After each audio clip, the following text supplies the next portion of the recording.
Good morning all of you. आज हम poverty in India chapter के विक्ष सर्कल ऑफ पावर्टी की बात करेंगे। उसके बाद हम बात करेंगे कॉजेज ऑफ पावर्टी की। तो देखिए विक्ष सर्कल होता क्या है ना।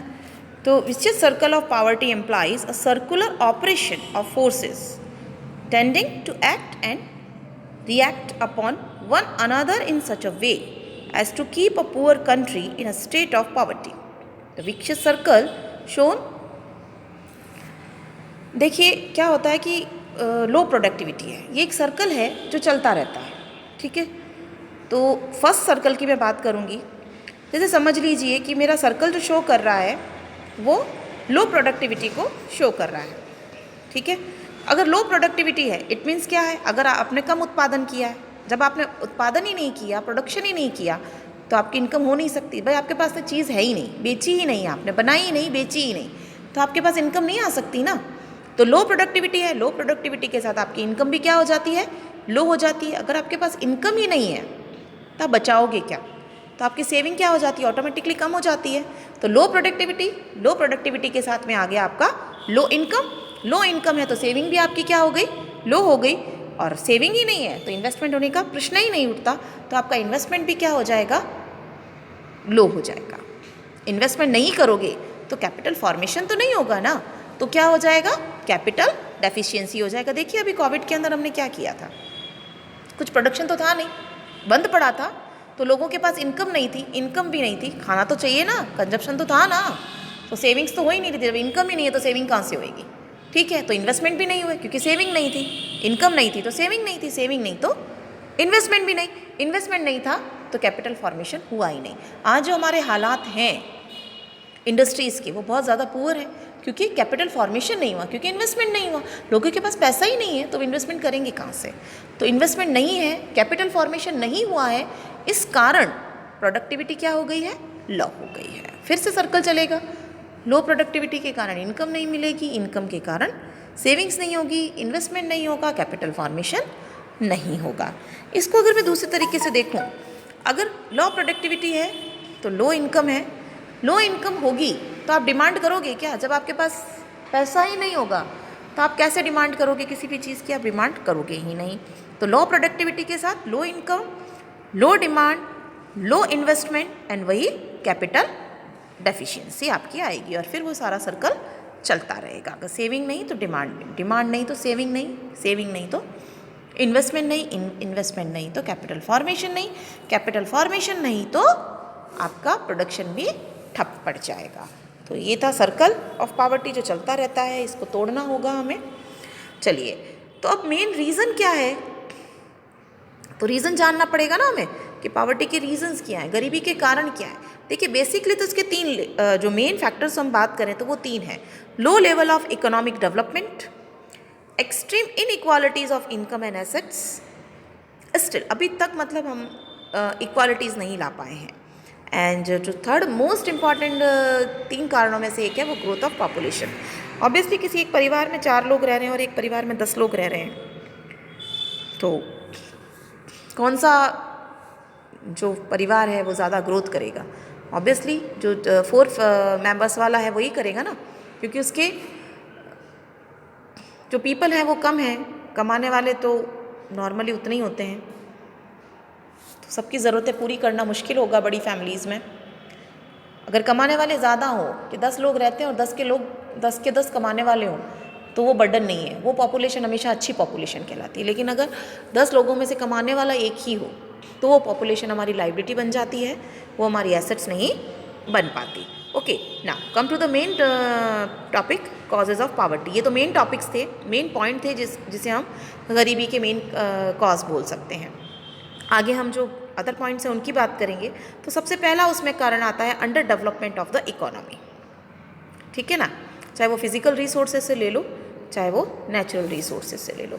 देखिए जो 5 ईयर प्लान्स थे हैज़ बीन लो, बहुत ही अच्छा अपने आप को साबित नहीं कर पाए। आज भी इंडिया की कंडीशन ऐसी है, आज भी इंडिया की कंडीशन ऐसी है कि नेचुरल रिसोर्सेज के यहाँ पर बहुत सारे भंडार पड़े मिले हैं। आप जाइए, आप अलग अलग जगह पर जाइए, आपको बहुत सारे रिसोर्सेज मिल जाएंगे, लेकिन आज तक हमने उन रिसोर्सेज को काम में नहीं लिया। क्यों नहीं लिया? क्योंकि हमारे पास टेक्नोलॉजी नहीं है, हमारे पास कैपिटल नहीं है, हमारे पास ज़्यादा नॉलेज नहीं है। इस वजह से हमने आज भी उन रिसोर्सेज को हाथ भी नहीं लगाया, काम में भी नहीं लिया। इस वजह से हमारा जीडीपी है वो फुल कैपेसिटी के साथ हम प्रोडक्शन कर नहीं पाते, और इस कारण हमारा जीडीपी भी ज़्यादा बढ़ नहीं पाता। और जीडीपी नहीं बढ़ पाता तो हमारा जो डेवलपमेंट है इकोनॉमी का वो अंडर रह जाता है, अल्प विकसित रह जाता है। फिर है unequal distribution of income and assets. आज भी जो है हमारी इकोनॉमी की जो व्यवस्था है, सिस्टम है, वो ऐसा है जिसमें इनकम का जो डिस्ट्रीब्यूशन है वो अनइक्वल होता है, इक्वली नहीं होता है ना। चाहे वो पीपल वाइज कह लो, चाहे वो रीजन वाइज कह लो, है ना। तो the major gain of economic progress have been pocketed by a few rich. कुछ लोगों के हाथ में वो चली जाती है। प्रोडक्शन तो होता ही है, लेकिन वो प्रोडक्शन का जो फ़ायदा है वो कुछ लोगों के पॉकेट में चला जाता है, और गरीब गरीब होता जाता है और अमीर होता जाता है। नेक्स्ट है आपका राइज इन प्राइजेस। बिल्कुल प्राइजेस बढ़ेगी, अगर चीज़ों के दाम बढ़ेंगे तो जो गरीब लोग हैं उनकी पहुंच के बाहर हो जाएंगे, वो अपनी बेसिक नीड्स को फुलफ़िल नहीं कर पाएंगे। तो वो फिर हम उसको क्या करेंगे, उठाकर गरीबी की रेखा के नीचे डाल देंगे। गरीब बढ़ गए भाई साहब, है ना, क्या कहेंगे, भाई साहब गरीब बढ़ गए। क्यों? क्योंकि चीज़ों के दाम बढ़ गए और वो अपनी बेसिक नीड्स को पूरा नहीं कर पा रहा। और हमारी डेफिनेशन में कहती है जो अपनी बेसिक नीड्स को कंप्लीट नहीं कर पाता वो क्या है हमारे लिए, गरीब है। ओके, तो उसके बाद जो आता है fast population growth among the poor. Fast population growth है, जो पॉपुलेशन का ग्रोथ है वो बहुत तेज़ी से बढ़ रहा है, पॉपुलेशन बहुत तेज़ी से विकसित हो रही है। पॉपुलेशन के बढ़ने के साथ ही हमारी जो इनकम है वो कम हो जाती है। वही अभी मैंने आपको 4 लोग और 10 लोग का एग्जाम्पल दिया, है ना। तो पॉपुलेशन बढ़ेगी तो लोगों की इच्छाएं जो है वो फुलफ़िल नहीं हो पाएंगी, अपनी बेसिक नीड्स को वो कंप्लीट नहीं कर पाएंगे और गरीबी बढ़ जाएगी। इलिटरेसी, बिल्कुल, अगर पढ़ा लिखा आदमी नहीं है, अनस्किल्ड वर्कर है, तो कोई उसको ज़्यादा सैलरी नहीं देगा।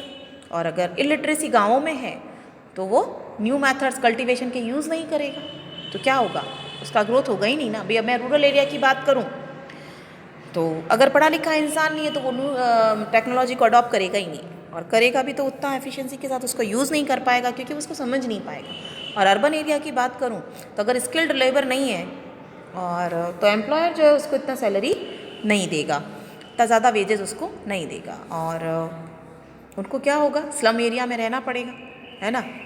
तो ये इनकम का प्रभाव आपके पड़ेगा। इलिटरेसी है तो ये सारा पड़ेगा। तो इलिटरेसी को भी हमें दूर करना चाहिए, लोग पढ़ना चाहिए, स्किल होना चाहिए। देखिए पहले भी ये बात हुई थी, 9th के चैप्टर में भी आपने पढ़ा होगा, एक एजुकेटेड पर्सन ही, एजुकेटेड और ट्रेन्ड पर्सन ही हमारी एसेट्स हो सकता है ना।